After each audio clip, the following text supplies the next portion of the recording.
Des nouvelles du jardin de pluie en 2017. Alors ça, c'est le 16 janvier.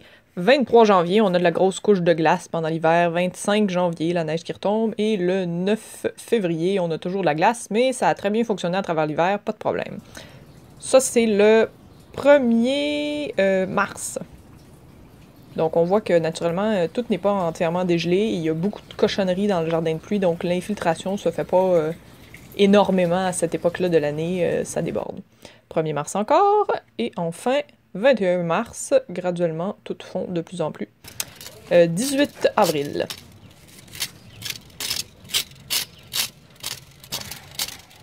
Un mix de sédiments et de feuilles qui a recouvert tous les cailloux. On va faire un ménage. Il y a vraiment une croûte de feuilles surprenante avec beaucoup de sédiments par-dessus. Puis sur le coup, on pense qu'on est à la terre, puis on se dit, ouais, mais sont où les cailloux? Mais c'est parce qu'il y a une couche de feuilles qui ont commencé à décomposer, puis là, il y a du sédiment qui est tombé par-dessus. Fait qu'il y a quand même pas mal de stock à enlever. Quand tu t'enlèves assez de sédiment, tu pognes la couche de feuilles qui est en dessous, puis là, oups, les cailloux apparaissent. Très intéressant, le compostage des feuilles, ça se fait rapidement. Donc, il y a vraiment des galettes de feuilles cachées. Puis, en passant avec le râteau, on finit par les décoller. Donc ça, naturellement, ça va empêcher l'eau de s'infiltrer si on ne va pas les chercher. Avec les sédiments qu'il y avait en plus par-dessus, c'est impressionnant de voir la quantité.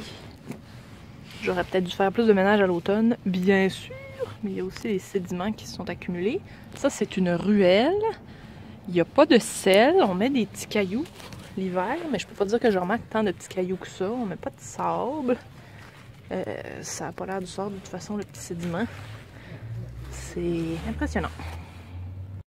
Alors, on a enlevé bien de la feuille sédiment du jardin de pluie. Naturellement, il y a beaucoup canté aussi pendant l'hiver. Le gel-dégel, ça fait se tasser les sols. Sur les côtés, c'est rendu vraiment bas, entre autres parce que les autos roulent dedans. Je vais essayer d'éviter que les gens se foulent la cheville. Je vais probablement essayer de remonter les côtés un petit peu. Puis là, il y a des cailloux que je suis arrivée à retrouver, mais les bermes, on les voit pour ainsi dire plus. Donc, probablement que je vais acheter de la terre pour remonter les côtés. Puis quand je vais faire ça, je vais en profiter pour déterrer un peu plus les roches, puis venir les remettre sur le dessus. Mais les petits puits que j'avais fait aussi aux deux extrémités, il a fallu que je creuse pas mal dans la feuille pour essayer de retrouver. Donc, c'est à suivre.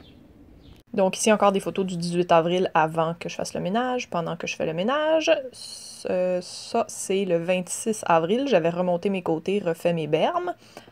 Et là, on tombe dans le 16 juin.